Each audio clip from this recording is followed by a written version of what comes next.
Vamos ahora a escuchar la videocolumna del doctor Eduardo Sabugal. Usted conoce a este docente, este académico, quien hoy pues, nos va a dar su punto de vista sobre los heraldos negros sobre Palestina. ¿Qué tal? Soy Eduardo Sabugal y esto es La Luneta, videocolumna para Sin Censura. Se titula Los heraldos negros sobre Palestina. Los heraldos negros. Hay golpes en la vida tan fuertes, yo no sé, golpes como del odio de Dios, como si ante ellos la resaca de todo lo sufrido se emposara en el alma. Yo no sé. Son pocos, pero son. Abren zanjas oscuras en el rostro más fiero y en el lomo más fuerte. Serán tal vez los potros de bárbaros Atilas o los heraldos negros que nos manda la muerte. Son las caídas hondas de los cristos del alma, de alguna fe adorable que el destino blasfema. Esos golpes sangrientos son las crepitaciones de algún pan que en la puerta del horno se nos quema. Y el hombre, pobre, pobre, vuelve los ojos, como cuando por sobre el hombro nos llama una palmada. Vuelve los ojos locos y todo lo vivido se emposa como charco de culpa en la mirada.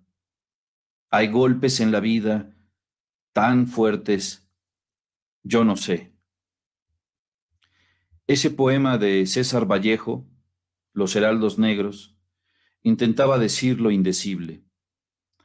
La irracionalidad del neofascismo, que hoy regresa en una escalada mundial alarmante, encuentra su epicentro en Palestina, pero irradia en todas direcciones en una geopolítica de contagio, virulenta como el fascismo mismo, que se alimenta de odio. Los heraldos negros que manda la muerte asedian la franja de Gaza. Es una forma de decirlo, porque no hay forma de decir lo que está pasando allá ante los ojos de todo el mundo.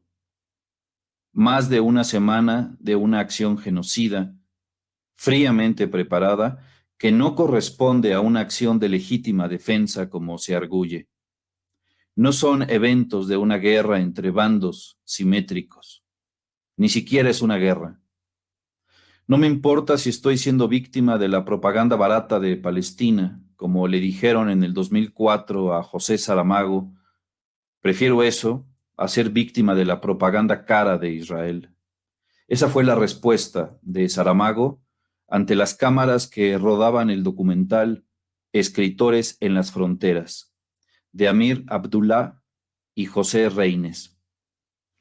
Hoy Hitler se llama Netanyahu, y antes tuvo otros nombres, y mañana seguramente tendrá otros. Los heraldos negros del fascismo se renuevan. Es muy difícil saber el número aproximado de víctimas. Es muy difícil también calcular los daños que provocaron la semana pasada, no solo los bombardeos y ataques de las tropas israelitas, sino también el uso de fósforo blanco contra los palestinos. El fósforo blanco, que arde a temperaturas extremadamente elevadas al contacto con el aire, provoca quemaduras que penetran los tejidos y ocasionan lesiones letales. Su combustión no puede extinguirse con agua. La reacción química que genera alcanza una temperatura de hasta 815 grados.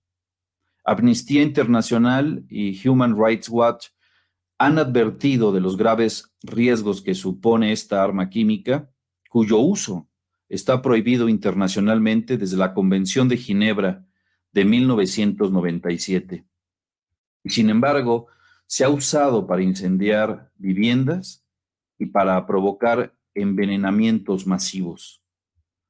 Según el último informe que logró transmitir el Ministerio de Salud de Palestina el domingo pasado, el número de palestinos muertos por los ataques de las fuerzas israelíes contra la Franja de Gaza rondaba en los 2.700 y los heridos alrededor de 11.000. Y mientras escribo esto, mientras leo esto, el genocidio sigue ahora mismo. Israel ha bombardeado hospitales, escuelas, ambulancias, instalaciones de medios de comunicación, edificios de civiles, incluso, incluso convoys de civiles huyendo del norte de Gaza. Se han asesinado cerca de 900 niños. Se han cortado los suministros de agua, electricidad y combustible. Se ha impedido la entrega de ayuda humanitaria internacional y medicamentos. Hay más de 1,000 personas desaparecidas entre muertos y heridos bajo los escombros de edificios destruidos por los bombardeos. No voy a repetir lo que ya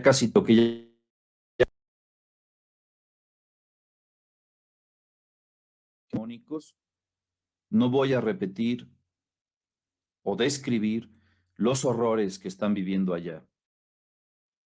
Mantener a la población palestina bloqueada, sin capacidad de defensa y aislada en guetos controlados, no es algo realmente nuevo. Eso ocurre y ha venido ocurriendo desde 1948, con la complicidad de los que ganaron la Segunda Guerra Mundial. El genocidio programado de Netanyahu en Gaza es solo la consecuencia de un viraje más atroz en la coyuntura mundial. Veo a un soldado sionista diciendo a cámara que harán polvo toda Gaza. Veo los rostros de pequeños niños entre 5 y 6 años de edad que sufren ataques de pánico en un estado postraumático del que quizá no puedan salir nunca. Niños y niñas que quedarán marcados para el resto de sus vidas.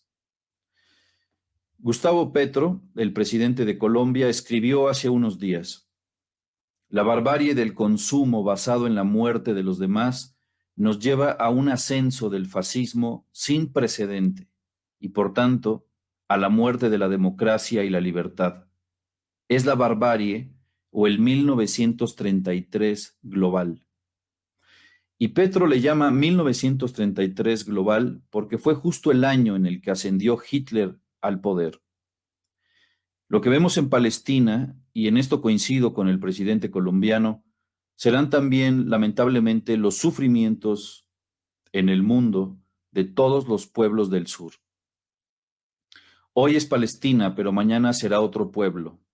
Los heraldos negros tocan sus trompetas mientras la ONU, los gobiernos del mundo, el sistema político y económico que hemos construido como humanidad, enmudecen y hacen oídos sordos y ojos ciegos ante el genocidio.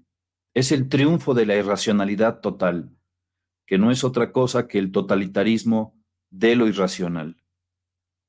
Y se demuestra, como se ha demostrado en estos últimos 9 días, que no hemos hecho lo suficiente como humanidad para defender la vida, quizá lo único sagrado. Es como asistir al fracaso de todo lo humano. No aprendimos nada de Auschwitz, ni de Hiroshima, ni de todos los sistemas de segregación y esclavismo que han existido en la historia, ni del salvajismo imperial y neoimperial, colonial y neocolonial que han padecido distintos pueblos y naciones. La época de las detenciones por portar una bandera la creíamos olvidada, enterrada en la era de los fascismos de diferente cuño. Pero no, el gobierno francés insiste en regresar a esa época, y no solo en Francia, sino en otras partes del mundo, protestar contra la matanza, indignarse por lo que hace el gobierno de Israel impunemente hoy, ha empezado a ser también motivo de represión. Pronto, como decía Malcolm X, si no estamos prevenidos ante los medios de comunicación, nos harán amar al opresor y odiar al oprimido. Tiene razón Gustavo Petro. El 2023 es 1933. De hecho, mire, es muy fuerte la declaración que hizo en su momento el extinto Malcolm X, gran luchador por los derechos civiles. Decía, if you're not careful, the newspapers will have you hating the people who are being oppressed and loving the people who are doing the oppressing.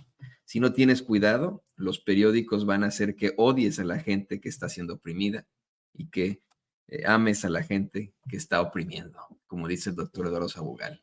¿Y sabe qué?